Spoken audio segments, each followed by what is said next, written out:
বাজান দিন গেলে আর দিন পাবি না রে, দিন গেলে আর দিন পাবি না। ভাটা যদি লয় যৌবন থাকতে খোদা প্রেম সুধা পান করো রে পাগল মন, থাকতে ক্ষুধা প্রেম সুধা পান করো রে পাগল মন। ওরে দিন গেলে আর দিন পাবি না, দিন গেলে আর দিন গেলে আর দিন পাবি না। ভাটায় যদি লাজবন থাকতে ক্ষুধা প্রেম সুধা পান করো রে পাগল মন, থাকতে ক্ষুধা প্রেম সুধা পান করো রে পাগল মন।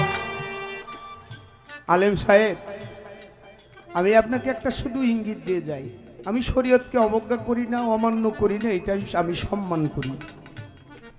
কিন্তু আপনি একটা কথা জেনে রাখেন, ভার্সিটিতে লেখাপড়া শিখে, স্কুল কলেজে ভার্সিটিতে লেখাপড়া শিক্ষা করে আপনি লন্ডনে গিয়ে আমেরিকাতে গিয়ে ডিগ্রি এনে ডক্টর হইতে পারবেন, বড় উকিল হওয়া যাবে, বড় শিক্ষিত হওয়া যাবে। কিন্তু আপনাকে বলি, একজন ওলিয়া উলিয়া হইতে হইলে ওলিয়া উলিয়ার সঙ্গ করতে হবে। একটা পীরে কামিল মুর্শিদ, ওই এলহাম নাজিল যার ভিতর হয়, ওই রকম একজন ধুলার ভিতরে গড়াগড়ি খায় যেই পাগল মস্তান, তার কাছে গিয়ে বসতে হবে, তা না হলে জানা যাবে না। মাওলার পীরিতে নাই পাঞ্জি পুতি, নাই পীরিতের ভেদ বিদায়। সময় মতে প্রণয় সুতে আপনা হইতে মারে টান, পীরিতে নাই পাঞ্জি পুতি, নাই পীরিতের ভেদ বিদায়।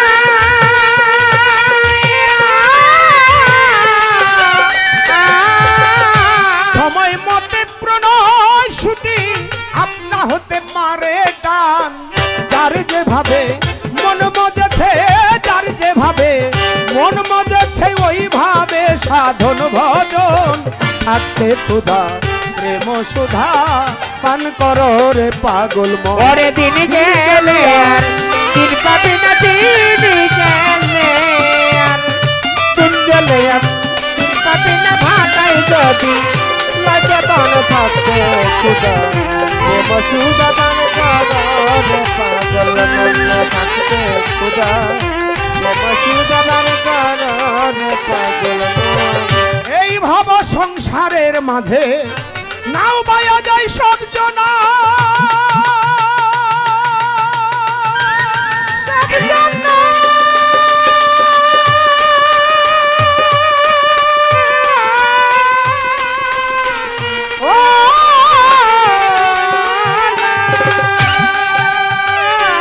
এপার হতে ওই পার গেলি কেউ রে কেউ আর চিনে না। এই ভাব সংসারের মাঝে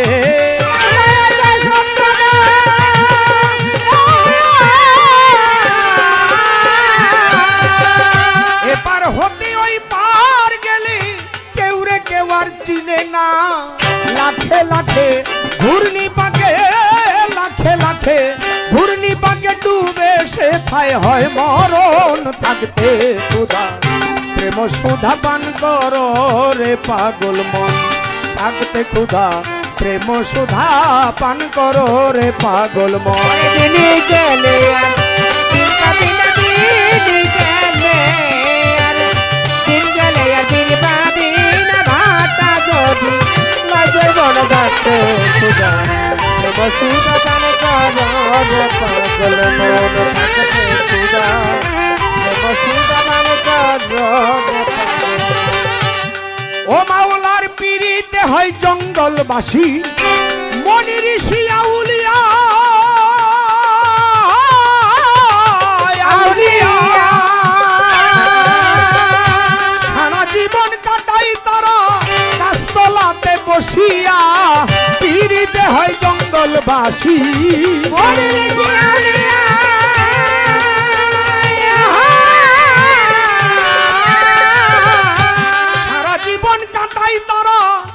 গাছতলাতে বসিয়া এবার পাইল কি ধন, কইল না রে, পাইল কি ধন, কইল না রে, তাই কাঁদে জালালের মন, থাকতে ক্ষুধা প্রেম সুধা পান করো রে পাগল ও গো দিন গেলে আর দিন পাবি না দিন গেলে আর দিন গেলে আর দিন পাবি না ভাতা যদি লই যৌবন থাকতে সুধা প্রেম সুধা পান করো রে পাগল মন থাকতে সুধা প্রেম সুধা পান করো রে পাগল মন। আসতে বাবা, দিন গেলে আর দিন পাবি না, ভাটা যদি লয় যৌবন থাকতে ক্ষুধা প্রেম সুধা পান করো রে পাগল মন।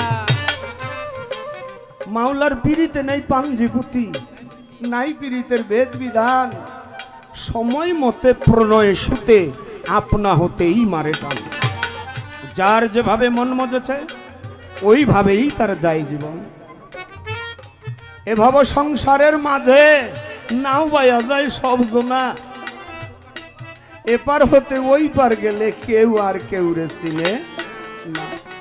লাখে লাখে ঘূর্ণি পাকে ডুবে এসে তাই হয় মরণ, থাকতে ক্ষুধা প্রেম সুধা পান করো রে পাগল মন। প্রশ্ন করে আমার কাছে বলে আপনাদের কালেমাটা কি? আমাকে কালেমা আবার আলাদা নাকি? কালেমা তো একটাই, লা ইলাহা ইল্লাল্লাহু মুহাম্মাদুর রাসূলুল্লাহ সাল্লাল্লাহু আলাইহি ওয়াসাল্লাম। তবে আপনারা এটা পড়েন, মুখে অন্তরে বিশ্বাস করেন আল্লাহ আছে, তিনি নিরাকার লা শারীকা লাহ, এটা বিশ্বাস করেন, আমরাও এটা করি, কিন্তু একটু ভিন্ন আছে। যেমন কলেমা পড়াই গিয়ে ভিন্ন না, লা ইলাহা ইল্লাল্লাহু মুহাম্মাদুর রাসূলুল্লাহ, এইটার কোনো ব্যতিক্রম নাই, এইটাই কলেমা। কিন্তু আল্লাহ পাক কোরআনে এই কলেমার গেছে ইঙ্গিত দিয়া দিয়া কলেমা হয় একটা বৃক্ষ স্বরূপ, বান্দারা তোমরা লও বুঝিয়া। এই কলেমা হইল একটা বৃক্ষ স্বরূপ, ইহার শিকড় সপ্ত তাল পাতালে জমিনের নিচে বিস্তৃত, ইহার ডালপালা সপ্ত আসমান জুড়ে বিস্তৃত, ইহাতে এক প্রকার মৌসুমী ফল হয়। আচ্ছা, সেই গাছের কাছে চলো রে মন, তোমারে জানাই জানা শেখ ফরিদ আউলিয়া মায়ের কাছে গেল তখন তাই। ও মা, মা আমি তো 5 ওয়াক্ত নামাজ পড়লাম, এই বয়স যৌবন কাল এসে গেল আমার, মা এখন আমার একটু মনে চাই একা একা একটু নীরবে সাধন করতে। হ্যাঁ, তুমি সাধন করবা কহ, কোথায় যাও, জঙ্গলে যাও, সাধন করলে তো নীরব জায়গা লাগে, কোনো মানুষের লোকালয়ের মধ্যে নয়। বলে কোথায় পাবো মা? বলে জঙ্গলে যাও। জঙ্গলেতে গেল পরি, গেল একাকি, একাকি চলে গেল ফরিদ তখনই, একাকি চলে গেল ওই ফরিদ জঙ্গলায়, জঙ্গলায় যাইয়া 1 যুগ 12 বছর কাটাইয়া দেয়। 12 বছর পরে মায়ের কাছে আসলো চলিয়া, মা আমার মাই কয় শেখ ফরিদ আয় বাবা কাছে আয়, কাছে আয় বাবা। 12 বছর ছিলা? বলে হ্যাঁ। কি খেয়েছো বাবা? কয় মা ক্ষুধা যখন লাগছে তখন এই জঙ্গলের লতা পাতা ছিঁড়ছি, ভালো ভালো পাকা পাকা ফল দেখছি, ফলগুলি ছিঁড়ছি, ছিঁড়ে খাইয়া ক্ষুধা নিবারণ। আচ্ছা, মাইকো শেখ ফরিদ কাছে আয়, সাইড দিয়ে একটু চুল ধরে টান দিছি, শেখ ফরিদ বলে মা ব্যথা পাইলাম তো। শেখ ফরিদের মাই কয় বাবা গাছের লতা পাতা যখন ছিঁড়ছ তখন কি গাছে ব্যথা পাই নাই?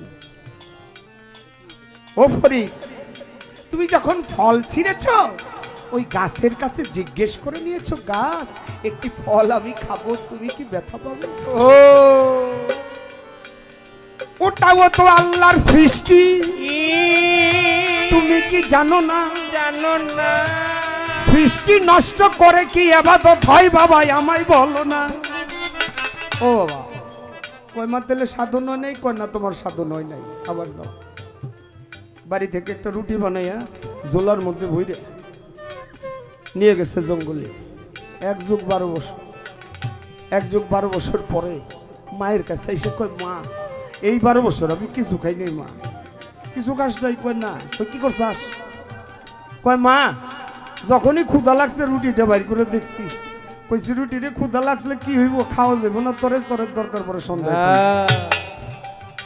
সন্ধ্যা হইছে আবার কইছি রুটি রে তোরে সকালে খামু। এরকম করে আমি 12 বছর কাটাই দিছি মা, আসলে এই বছর কিছু খাই নাই। কয় বাবা নিজের হৃদয়ের সাথে মনের সাথে প্রবঞ্চনা করলে কি সাধন হয় বাবা? তুই তোর আত্মাকে কষ্ট দিয়েছিস, তুই চোখ দিয়ে দেখেছিস, এই না নজরে চোখ দিয়ে দেখলে কি আর সাধন হয় বাবা বলো আমারে? আরে চোখ দিয়ে দেখে তোমার মনে চেয়েছে, তোমার মনে চাইছে, চোখ দিয়ে দেখছো ওইটা মনে চাইছে, তুমি মনের থেকে আত্মাকে কষ্ট দিয়ে তোমার কখনো সাধন হয় না।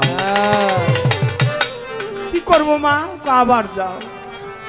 আবারও 12 বছর এক গাছের নিচে গেল রে বসিয়া, চোখ বন্ধ করে 12 বছর শেখ করি দিল কাটাইয়া। বাড়িতে চলে গেল, বাড়িতে চলে গেল, তার 12 বছর পূরণ হইল গো। বাড়িতে চলে গেল, 12 বছর পূর্ণ হল গো, বাড়িতে চলে গেল। ও মা এই 12 বছর আমি কিছুই খাই নাই মা। কি করছো? বলে একটা গাছের নিচে আমি বসে গিয়েছি, আমার সাধন হইছে মা। কয় বাবা সাধন হইছে, সিদ্ধি হয় নাই। এটা কেমন? কষ কি মা সিদ্ধি হয় কেমনে? কয় সিদ্ধিও করতে গেলে তোমার মুড়ি দিতে হইবে। আচ্ছা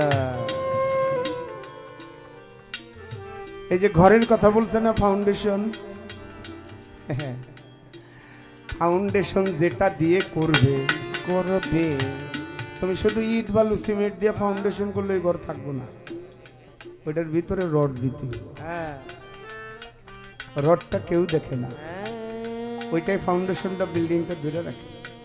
আর উপর দিয়ে টাইলস লাগাইছো, রং লাগাইছো, দেখতে বড় ভালো। আচ্ছা আহা কত সুন্দর। আরে জুলিয়া বেগম কি সুন্দর একটা বিল্ডিং দিছে রে। হ্যাঁ এবার গানের টাকা দিয়ে জায়গা করে মাস্টার কবি সুন্দর একটা বিল্ডিং উঠেছে, আচ্ছা দেখতে খুব ভালো লাগলো। ভিতরে মাল, কিন্তু যদি তুমি ভিতরে কিছু না দাও, শুধু বালি সিমেন্ট ইট দিয়ে হবে না ঘরের ভাও। সেই ভাও রাখতে হইলে বিল্ডিং এর মারফতে আসতে হবে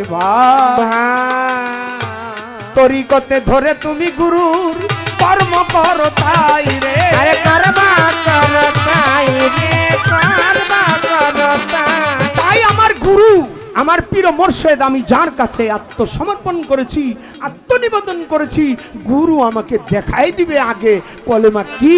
এই রকম কলেমা, ওই কলেমার স্বাদ কি, কলেমার গন্ধ কি, কলেমার রং কি, ওইটা দেখাই দিয়া তারপরে আমাকে যখন ভিতরে ঢুকাই দিবে তখন মানুষ